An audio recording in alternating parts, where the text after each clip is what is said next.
going to show you actually come from the estate of Colonel Eugene S. Clark.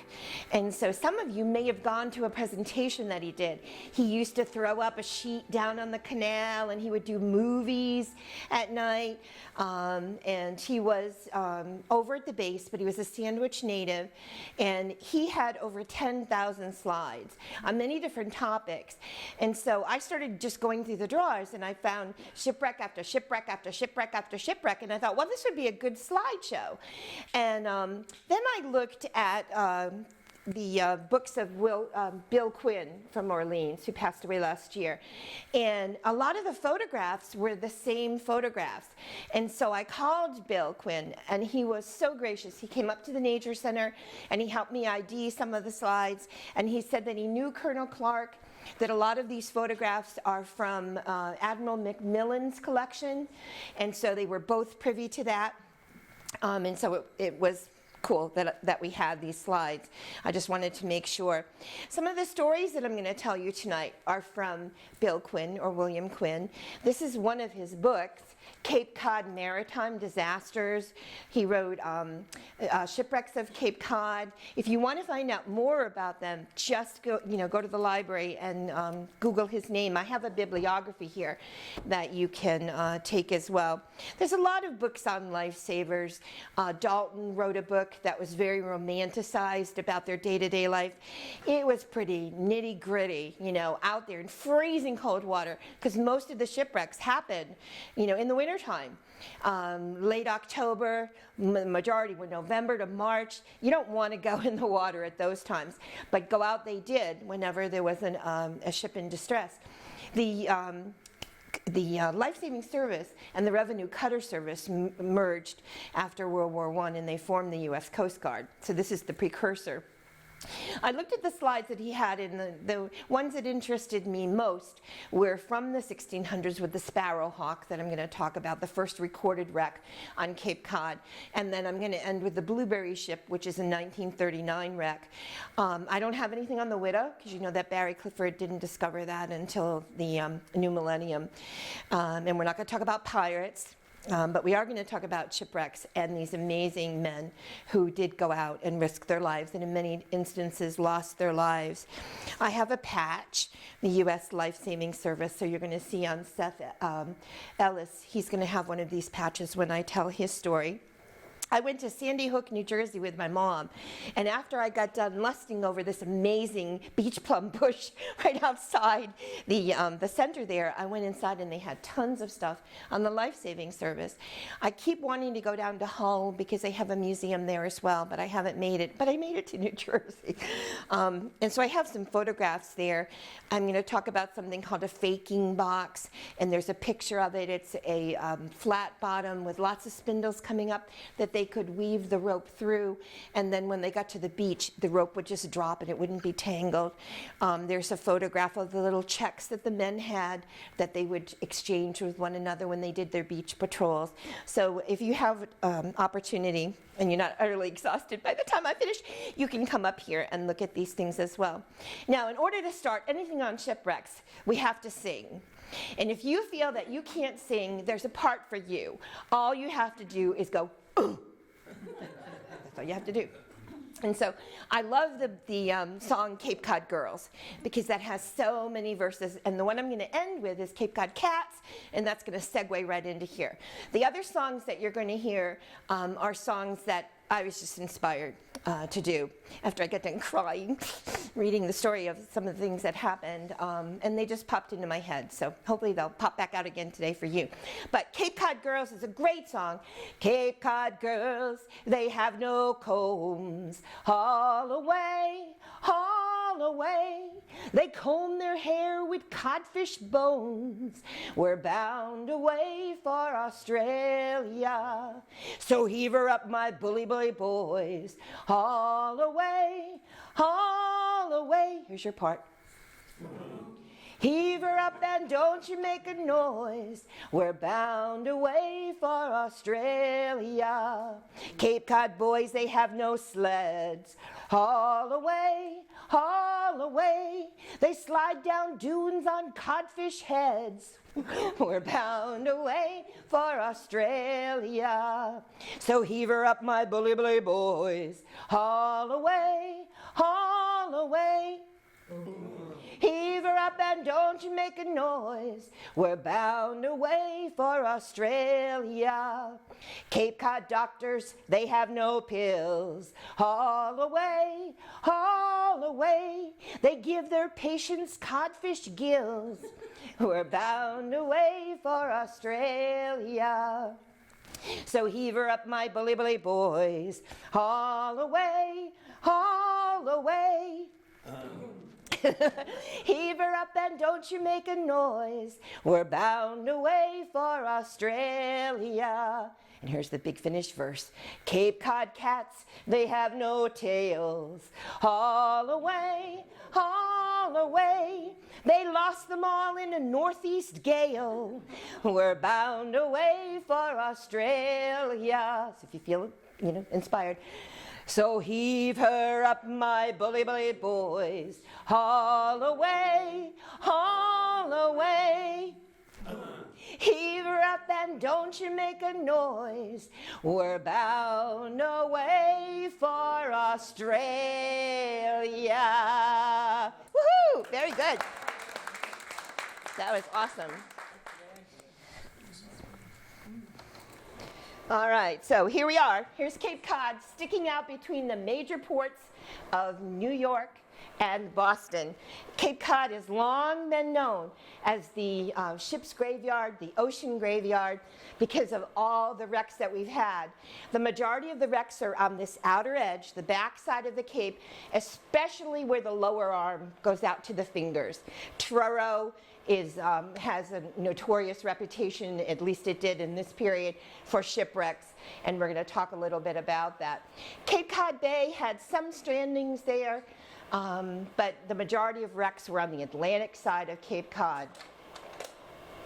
We have shoals, sandbars, frequent nor'easters, and a lot of shipping was going around Cape Cod prior to the Cape Cod Canal. So it has a great history, as I said, of these storms just blowing the shipping right up onto the shoals, the sandbars, where the waves would usually finish them off. This is a close call at Highland Light. You can see the cliffs and Cape Cod light up in the distance there. These are 100-foot cliffs. So when we talk about the lifesavers, think about them patrolling the beaches at high tide. There's no place to go. They had to go up on ropes to the top of the cliff if they got caught out there. And this is a lucky ship that just managed to turn before it slammed onto the beach. Cape Cod Light is the lighthouse that has a lot of history on Cape Cod amongst all the others that we have.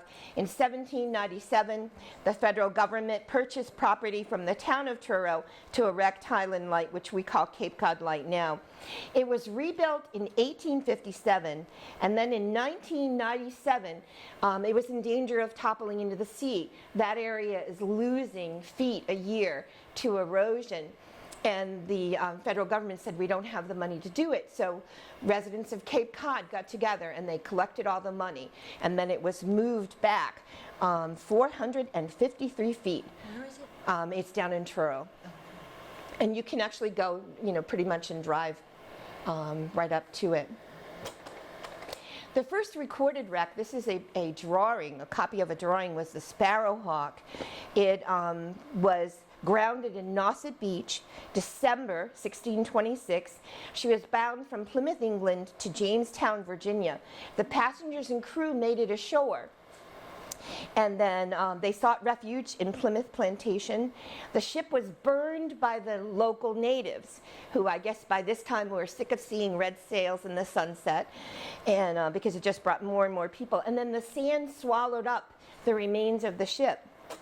In 1863, it was exposed again on the beach, and it was identified. This is good English timber here, English oak, and it was brought to Boston Common for an exhibition. It was at the Maritime Museum in Hyannis, and I understand now that it's gone back to the Pilgrim Hall Museum in Plymouth. Just as the moon lay over the bay, where swinging wide on her mooring lay the Somerset, British man of war, a phantom ship with each mast and spar across the moon like a prison bar, and a huge black hulk that was magnified by its own reflection in the tide.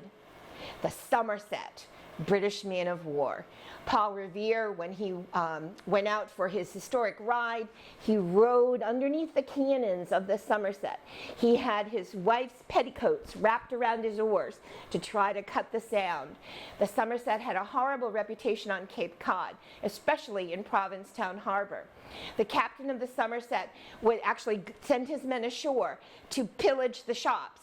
His idea of payback was to send his reverend from this ship ashore to preach on Sundays. Of course, for Cape Cod merchants, that was not really something that they'd rather have the money. The Somerset became so hated that mothers would actually get their children to behave by threatening that the Somerset would come and carry them off. And so it became to have a legend like the boogeyman on Cape Cod. It actually managed to wreck on its own in November of 1776. It was caught in a storm. It was being pursued by the French, and it tried to make it to Provincetown Harbor, but it slammed into Peaked Hill bars. And the crew, 50 men drowned. The remaining crew managed to get ashore where they were captured. And then the locals just boarded the ship and took everything, except the cannons. They sent Paul Revere down, and that's what he was able to take, were the cannons. Everything else was gone from the ship and was now part of Cape Cod houses. They would march the men. They tried to get them up to Boston, and in each town line, they would turn them over to the local militia. So many of the Somerset crew escaped along the way. There was the ship's doctor, William Thayer. He ended up staying on Cape Cod. He married Susan Rich, and he spent the rest of his life in Truro, because doctors on Cape Cod were hard to find. This is Provincetown Harbor. This is a picture from the 1870s. As I said, Captain Bellamy, the captain of the Somerset, preyed upon the local merchants. Provincetown had a thriving cod industry. Some of the slides that Colonel Clark had were just these tables or stands with just thousands of cod fillets drying in the sun. The Somerset was actually beyond salvage. It was burned, and this is all that was left. This is after a storm in 1886. And then you may, oops, okay, I thought this was going to be another slide. That's what I get for not following the script. This is the cat's head. So the anchor chain for the Somerset would come right out of the mouth. This is down in Truro. And the Somerset actually was identified in the 1970s. The National Park went down there, and they identified it. And Yankee Magazine ran an article on the Somerset. These were winters like, well, I guess sort of on the line of what we had. This is iced up in Provincetown Harbor. These are fishing schooners. You can just see the amount of ice that was there. Cape Cod Bay used to freeze up so solid that people could walk out to shipping that was stranded. The Congregational Church in Truro, which is right off of Route 6, actually Wellfleet, Truro, any of those cemeteries, if you pull off the Route 6 and you just walk through and read the tombstones, many of them say, lost at sea, lost at sea, lost at sea. In this cemetery, there's an obelisk, and it's in memory of the gale of 1841.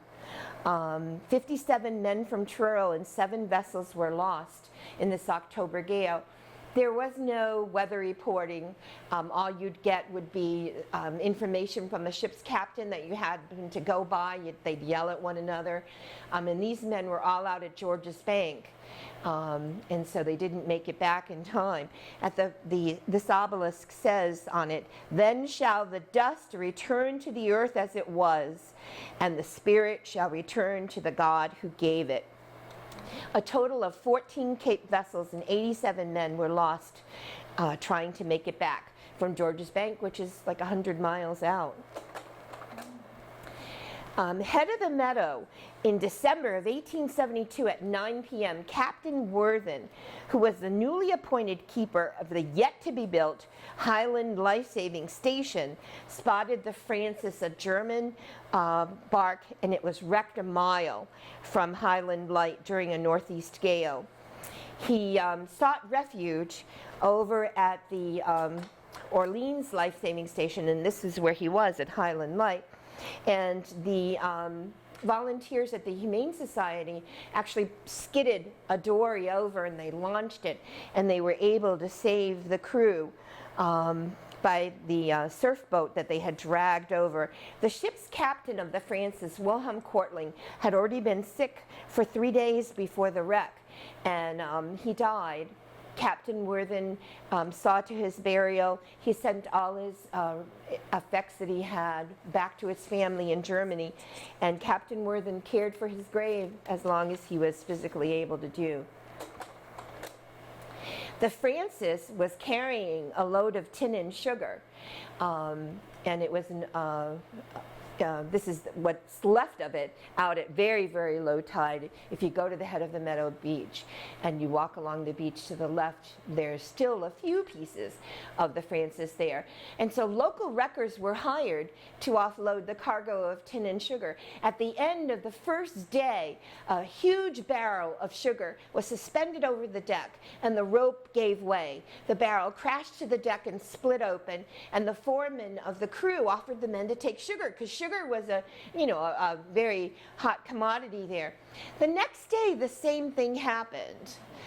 And the third day, when it happened again, the foreman looked around, and instead of the regular lunch pails that the men had, they were coming with buckets. So he said that was the end of that. No more sugar for them. This is the Katie Barrett. Early in the morning of February 1890, a patrol from Nauset found this four-masted schooner aground on Nauset Inlet, 350 feet from shore. She was out of Bath, Maine, and she was bound for Philadelphia with 963 tons of ice. She had hit the beach so hard that she was unsalvageable. This is the ship that's up along the side of her is called a lighter. This was a shallow draft vessel that they would use to offload the cargo. It had those booms to get them off. By March, her masts were down. Each tide, the wreckers tried to get her off the beach, but she just kept being brought closer and closer to shore. And Bill Quinn told me, where you see the white that looks like waves hitting the side of the ship, he said the hull was totally warped over there from just being beaten. We have to give credit to the photographer who took this picture. It was H.K. Cummings from Orleans, and he did a lot of the photographs that we're going to see. He had to walk with all that photographic equipment, that heavy equipment of 1890, out here to get these pictures. But this became an attraction, and people would walk out to it. This is her in September, totally awash. The waves are crashing right over her. And it's just amazing. After 7 months sitting on Nauset Beach, she was refloated in September, brought back into service 2 years later as the Star of the Sea. But her rudder and her wheel remained on Cape Cod. And you can see, I guess you can't on this one. Yeah, you can just make it out. There's a steamer in the distance. So 1890, we're starting to go over from sail to steamships. This three-masted is the Kate Harding. November 1892, she was a British bark, hit the beach in Truro with such force that the whole bottom of the ship was torn right off. She was part of the Canadian Maritime fleet. You can see that the life-saving crew is there. Her sails are all rolled up, ready for salvage, and she was totally broken up. The crew was actually brought ashore by a device called the breeches buoy, which we're going to get to see in a little bit. Another famous wreck is this Scottish ship, the Jason. It was bound from Scotland, and it was en route from Calcutta. With 10,000 bales of jute when the captain got lost in thick weather. The life-saving crew, before they even got to the wreck, they could hear the sails being shredded in the wind, and there were just bales of jute all over the beach, and they found one survivor. He was clinging to a bale of jute, and he just was in his underwear. That's how quick the wreck happened. It was Samuel Evans. He was the sole survivor. The next day, and I think I do have that, yeah. The next day the crew rode out there, and they were able to find 8 bodies, and they were buried in Wellfleet in a mass grave, because by then a lot of the cemeteries there were already at capacity. But you can see the ship was just totally destroyed. Let us sing lest we forget the gale of '98, and of the Portland steamer proud who sadly met her fate. 200 souls were lost that day into an ocean grave, 200 crew and passengers that never would be saved. Let us sing lest we forget the gale of '98, and of the Portland steamer proud who sadly met her fate. This was Thanksgiving weekend, November 1898. This was a perfect storm. 2 huge storm fronts were converging, and nobody knew. Some captains were aware something big was happening, and they were heading into Boston as the Portland was going out. This is a side paddle wheel steamship that did the Portland to Boston route. It was heading back to Portland with all these passengers from the Thanksgiving holiday. The purser never turned in, or bursar, never turned in the final tally of crew and passengers, so we can only guess that it was in the range of 200. The storm hit. People in Gloucester could hear the horn of the Portland, and then people on Cape Cod started hearing it. And a lifesaver from the Race Point Life-Saving Station was walking his beach patrol, and he started picking up all this debris. They actually piled it up as proof that the Portland was lost. They couldn't alert Boston or Portland because the storm was a massive storm and the phone lines were down. So they sent a cable from the French cable station in Orleans to France, and France was able to alert New York, which was able to pass the information down the line. This storm was a massive storm. It started to brew, as I said, when the Portland left port. There were up to 200 passengers on it. She left at 7 p.m.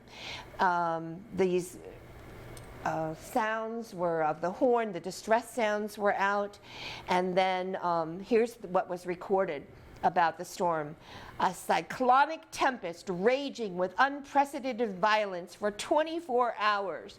It had sustained winds of 70 miles an hour, which gradually abated over an additional 12 hours. Time on the watches found on some of the 38 bodies that were recovered read between 9:15 and 9:30. And that was in the morning. Since the storm, as I said, knocked out all of the communications, it was a while before people were aware. I did this slideshow at the Historical Society up in the Boston area, and one of the gentlemen came to me and said that his great uncle was supposed to be on the Portland, but that he was playing a hot poker game and winning, and he missed the ship. And he made it back to Portland just in time for his own memorial service. It sort of is almost like what happened with the Titanic there, with those Russian sailors. This is the Albert Butler. It was wrecked on Peaked Hill bars during the Portland gale as well. It was bound from Jamaica to Boston, and it was cast ashore right on those bars off of Provincetown. 36 ships were wrecked in Provincetown Harbor alone, 20 in Vineyard Haven. The storm caused 500 deaths on over 150 vessels. And since the wreck in 1899, they were trying to find where the Portland was, and they finally were able to locate it when they were mapping the Stellwagen Bank area, and they were able to find it, and that was in 2002. Oops, forward ho. Okay, this one here is a schooner. The John Parker, 1901, it came aground in Nauset Inlet. There was a saying about Nauset and Truro, don't go ashore on the backside of Cape Cod. There's a woman on the beach with a brick on her stocking, and that was to say that there were people on the beach that would actually rob you, and I guess she was going to hit you with her stocking with a brick in it. And this is lighters, and the surfmen they actually hired. They're called wreckers, but they didn't destroy the ship. They didn't cause the wreck of the ship. They were called wreckers because they actually went out and dismantled the ship or salvaged what they could, and they were paid for their job. Many of them were actually sea captains or retired fishermen or retired seamen. This is the Alice May Davenport, and the Harwood Palmer is another ship. Both of them came caught up in the ice about 300 yards off of Dennis for the Harwood Palmer. And Yarmouth for the Alice May Davenport. This was January 1905, and this is a souvenir postcard of the wreck. Bill Quinn told me about two men that were in Hallett's Soda Fountain in Yarmouth Port, and they were trading shipwreck stories, and one of them said, I was on the Harwood Palmer, and the other man said, no, you could never have been there. You're too young to have been there. He said, well, I was in my mother's womb at the time. So once the crew left, people could board the ship and they could take whatever they wanted. So from these wrecks, a lot of dishes or souvenirs were in that area. This is the Onondaga. The Onondaga was a steamship that came ashore on Nauset January of 1907. It was carrying $160,000 worth of screen doors and wrapping paper and shoes. Wreckers were hired to offload the cargo and bring it to the Orleans rail station. Once it was surveyed there, they were counted up all the materials. They found out that $68,905 worth of cargo was missing. And Bill Quinn said, pretty soon, children started showing up in school with Onondaga shoes. And I was like, how did they know they were from the Onondaga? And he said, well, all the pairs of shoes were red. By the way, the Onondaga managed to be refloated, and then it wrecked off of Watch Hill, Rhode Island in 1918 and sank. This is the Castagna. This is an Italian bark. It was bound for a fertilizer plant in Weymouth, Mass, and it came from Uruguay. All the white on it is ice, and it wrecked right below the Marconi wireless station. This is February 1914. The life-saving crew went out, they boarded it, they found 4 men frozen to death in the rigging. 8 men were saved. The helmsman, they actually had to cut the wheel because they couldn't free his hands from it. And the 8 men that they rescued it says they rubbed them down, which we know you're not supposed to do for frostbite now, and then they shipped them off to a hospital in Boston because they all had severe frostbite. And one of the reasons for the amazing hardship on the crew is they were never given winter clothing. They were still in their cotton white uniforms. But there was one survivor from the Castagna who was able to fare well in the cold weather. And so they brought her up to the Marconi Wireless, and she never went to sea again. And so we call her the Castagna cat. This is the wheelhouse from a barge called the Coleraine. April of 1915, she came aground with 2 sister barges off of Truro. Her wheelhouse was hoisted right up the cliff, and it served as the pro shop for the 9-hole Highland House golf links. The reason that I had this is because in 1915, that was the year that the Revenue Cutter Service and the Life-Saving Service merged to form the U.S. Coast Guard. On Sunday of July the 21st, 1918, the tug Perth Amboy, who was towing 4 sister barges, was attacked by a German U-boat 3 miles east of Orleans. Folks arrived on Nauset Beach just in time to see the attack. They kept asking, where's the Chatham Air Station? Where's the planes with the bombs? Well, there happened to be a baseball game going on down in Provincetown, and the catcher had the key to the bomb cabinets. And so planes were launched, and they brought whatever they could, wrenches, anything heavy, and they were dropping them out of the planes. The U-boat managed to lob a shell over into the dunes, into the salt marsh there in Orleans. And so this became very famous because it was the first time that ships were attacked in American waters since the War of 1812. It was the first air-sea engagement in U.S. history, but of course we know wrenches and all that. And as I say, one shell just overshot the beach and landed in the marsh, and it was the only shell to hit U.S. soil during World War I. So the barges were destroyed, and shrapnel-laden debris started littering the beach. Because it was such a famous and air-sea engagement, the lifesavers started selling pieces of the shrapnel-laden debris, $10 each, until they had no more. And then they remembered there were some schooner hatches on the beach. They had a little cannon for shooting lines to ships called the Lyle gun, and they had an old stove in back of the life-saving station. So they hit with a sledgehammer, they broke up the stove, they stuffed it in the Lyle gun, and they shot it in the schooner hatches, and the souvenir trade continued.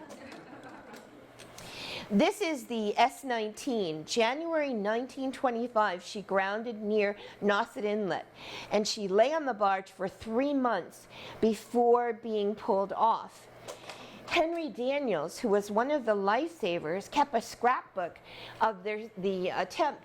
The lifesavers went out to the submarine to try to rescue the crew, but they flipped over. And so they managed to just get near the shore, where people who were watching just went in and got them out of the water. None of the crew on the submarine were lost, but it was just a really harrowing experience for the lifesavers. February of 1939, the British freighter, the Lutzen, was bound from New Brunswick for New York City, and it was carrying 230 tons of frozen blueberries and other cargo. Wreckers were hired at 75 cents an hour to offload the cargo, and they were told to offload the entire starboard side first. So when the tide came in, it simply rolled over to port. The most valuable part of it was not the blueberries, it was the engines. And so this enabled the engines to be salvaged. A January thaw threatened those blueberries, so many Cape Cod homes had blueberry pies, and the ship, the Lutzen, became known as the Blueberry Ship. In 1786, the Reverend James Freeman from King's Chapel, Boston, founded the Humane Society, and he had huts erected along the Massachusetts coast. The first hut was erected on Lovell's Island in Boston Harbor, and it was so poorly built that the first storm just destroyed it. But the idea was that if you were wrecked and you made it to shore, and you found one of those little huts, then you would be able to at least survive until help came or you were able to walk out. Many of the huts, though, were raided and the provisions that they had were taken. This is the Humane Society. This was staffed by volunteers, and they were, again, an attempt to save passengers and crew.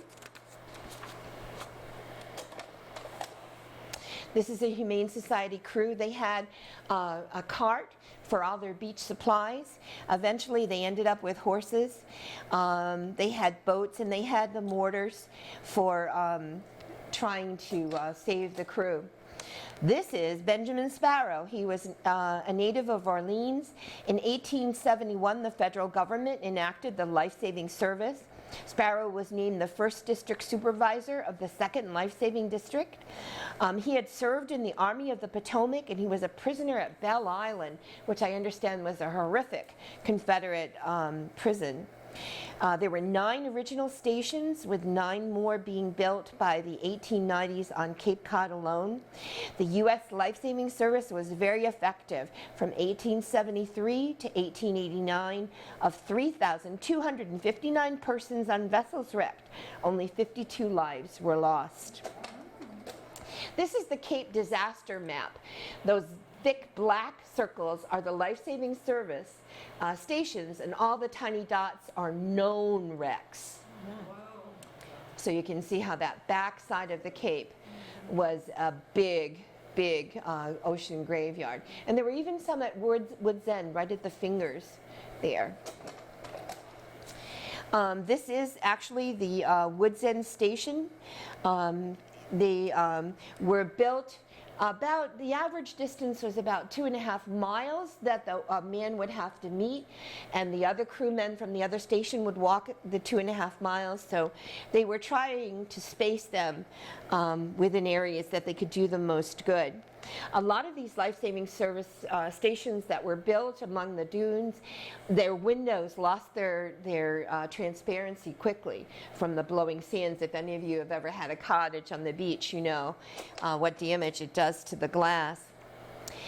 This one is the Monomoy Point Life-Saving Service, and it was down in Chatham.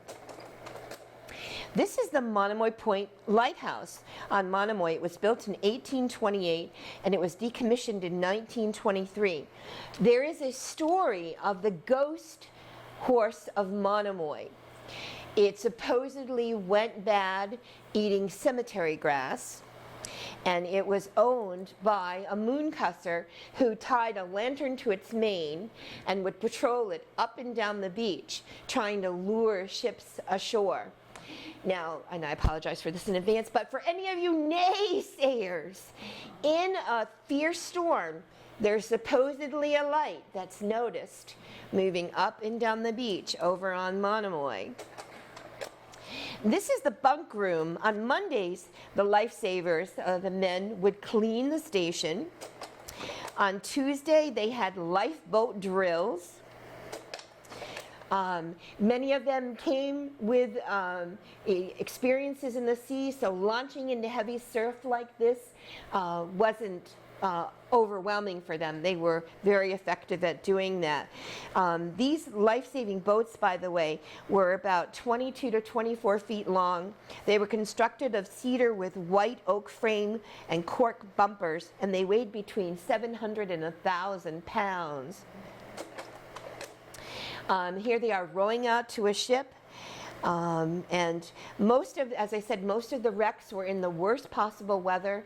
The keeper was actually at the station during the summer, but most men were only paid from October until April.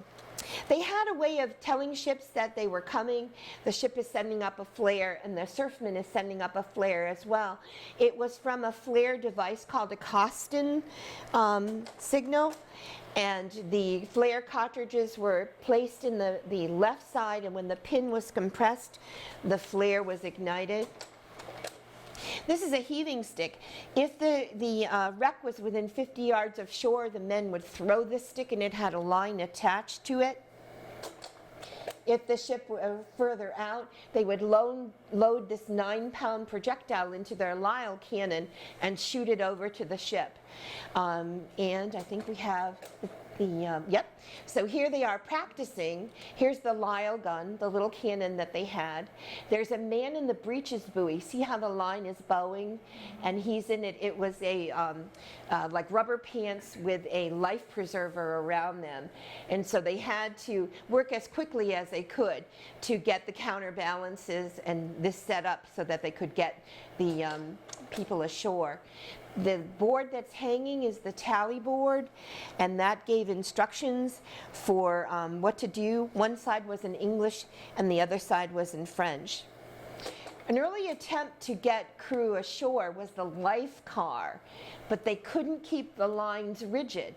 And so when they started bringing the life car ashore, opening it up and finding people drowned in it, they gave that up. And so for over 100 years, they used the breeches buoy. You'd get dunked, but they could get you right back up again. And you wouldn't be filled up with water like you were in the life car. And it could actually hold 2 people at a time. On Thursday, they would do that breeches buoy assembly. On Fridays, they would practice resuscitation of drowning victims. Saturday was wash day, and on Sunday they had religious observances and family visits. So their week was pretty full. The surfmen, many of the surfmen suffered from frostbite. They also suffered from eye damage from the swirling sands. One story was a surfman was trudging down the beach during a fierce nor'easter. It was pitch black out there. He had his lantern, he had his walking stick, and he heard this sound in the distance. And it started to get louder. And he started to feel a little uneasy. He turned around and started running down the beach. He fell face down in the sand and a barrel rolled right over him. It had a hole in it. I don't care, I would have ran too. It's pitch black out there. This is one of the halfway houses that they had. When telephone service was available, there was telephones in the halfway house. The surfmen would wait for the surfmen from the other station to arrive at the halfway house, and they would exchange these bronze checks. They had numbers on them, and the number was, you would achieve the number by merit. If that other surfman did not show up, you had to continue on till you found him. A lot of these halfway houses got buried in the sand. One of the old photographs that we have are some Smith College students, and a girl has her head just out all that's left of the door. It was just almost filled up with sand. This is the Monomoy life-saving crew, and they were leaving the station just for a drill on the beach. I wanted you to see this because in March of 1902, there were 2 coal barges that were being towed, and they came aground right opposite the where the Chatham Coast Guard station is. And the lifesavers went out to them, and they saw that they were in no danger. The tug was with them, and so the lifesavers came ashore. The storm worsened, and the tug had to go for repairs, and it took some of the men from the barges, the crew, and wreckers went out to the barges along with some of the crew that stayed, the Wadena and the Fitzpatrick.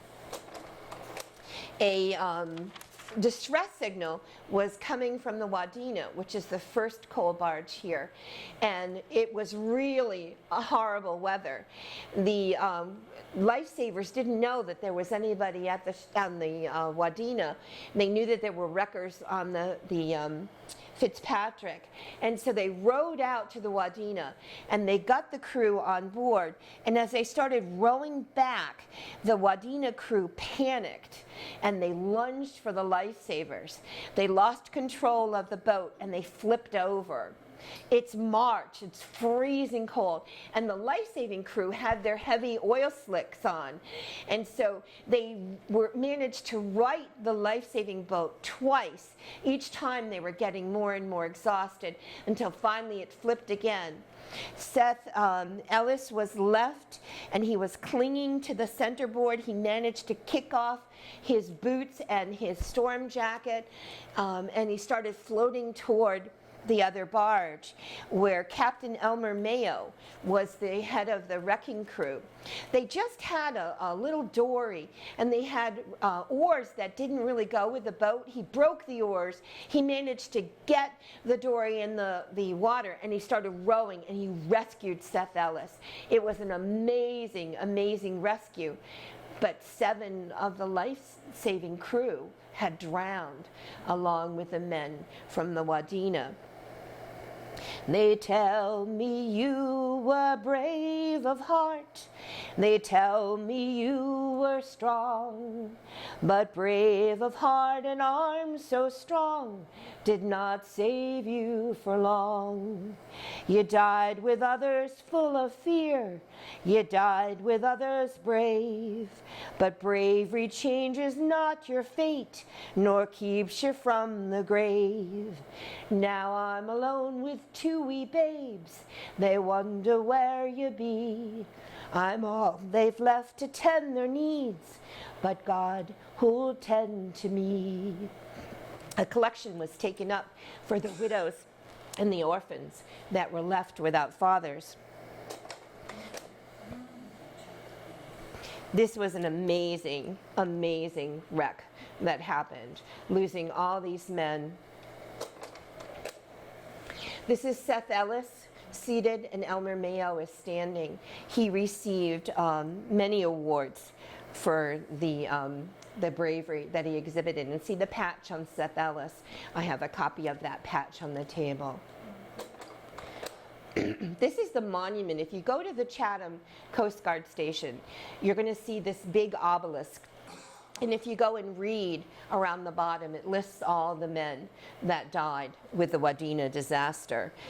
Some of the men were from Philadelphia, others from New York, and the families paid to have this erected. With all of these wrecks being concentrated around the life-saving service and the revenue cutter service, they started sending out what they called light ships. So they were like floating lighthouses. Many of them didn't even have an engine.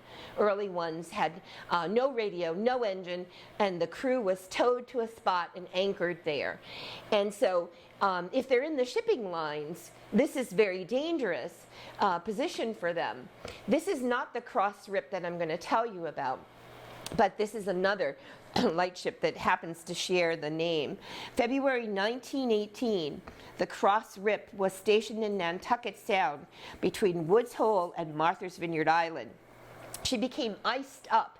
The captain walked on the ice ashore, and he asked for permission to abandon the ship, and he was told to stand his watch. Duty calls you, stay, men, stay. Duty calls you, stay. For you must stand your watch, my men, and guard against the shoals. Oh, nature's ways are harsh and cruel, harder than your hull. Her icy grip is round you now, and her breath is cold. Away she pulls you out to sea, out to the ocean vast, and down she pulls you to your grave, ne'er frees you from her grasp. Duty calls you, stay, men, stay. We wave as you depart, ne'er to see your face again, but keep ye in our hearts.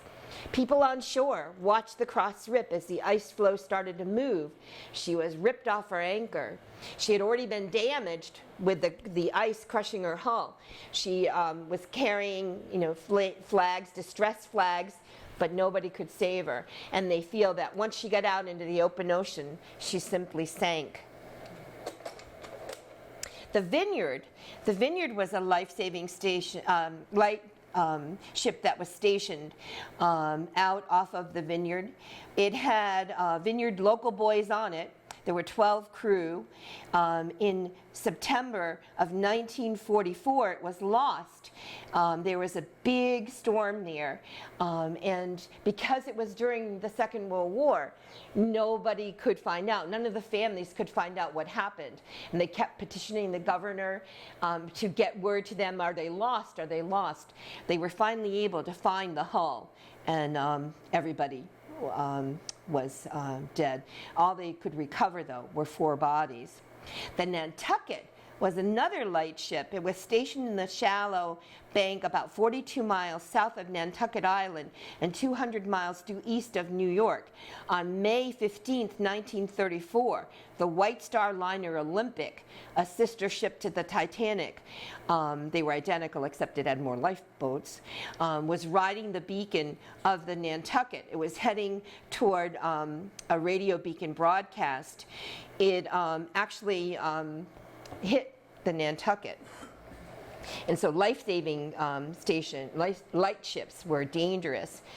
Over the next 45 years before construction of the Cape Cod Canal, there were many, many wrecks in the area. So the light ships were very, very important.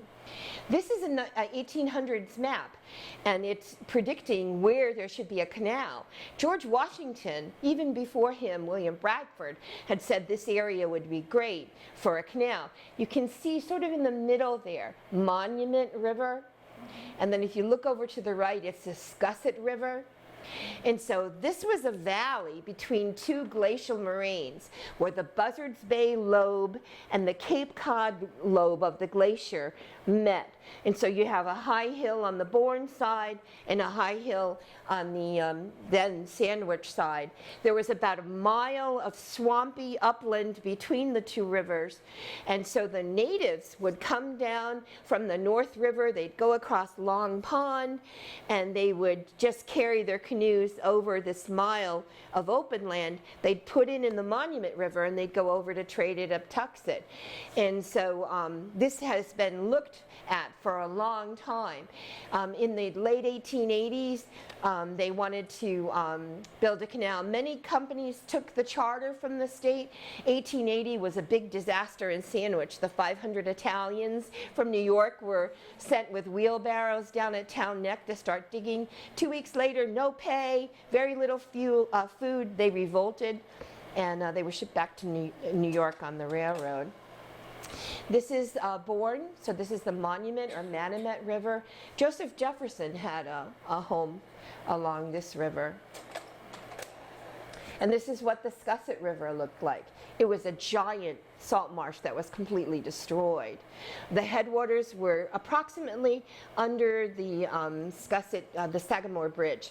There were streams from springs that were coming up. Auguste Belmont is on the left. He's reaching over to William Barclay Parsons, his engineer. He was bound and determined that the Panama Canal opening in August was not going to steal his thunder. So he pushed and pushed and pushed, and he opened it. It was still a very shallow canal. They're just shaking hands. This is after the ceremonial pouring of water from one to the other. And he opened the Cape Cod Canal. There was a big celebration all over the Cape. Many of the towns put on plays. There was a big festivity in Sandwich, and they had plays there as well. But the canal was very shallow. This is the tug Watuppa. It was pulling a non-powered vessel, and it just got tangled up in its lines. And so when this happened, the canal was closed. It was a toll canal, and so shipping started avoiding it just because they found it was more dangerous than the backside of the Cape. This is the steamer Belfast, 1919. It was wedged underneath the Bourne Bridge. Passengers were given breakfast, then they were offloaded and taken to the rail station to continue on their journey. These were lift bridges, so you had that very narrow opening.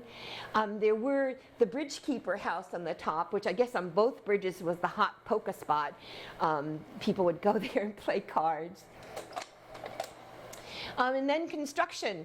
During World War I, the Army took over the canal, and Auguste Belmont was going, hallelujah, but they gave it back to him.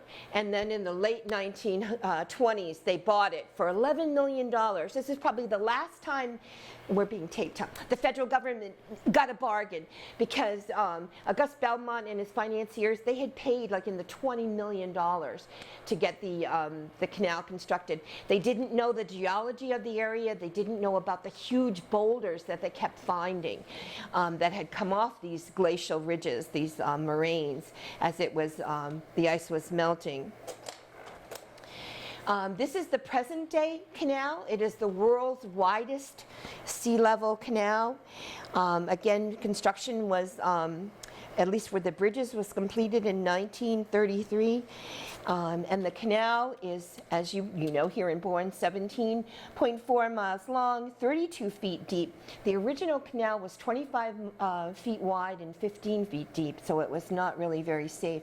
It has a mean bottom width of 480 feet. By 1940, the Cape Cod Canal represented, as I said, the world's widest sea level canal, and it saves between 65 and 150 miles for shipping across those treacherous shoals.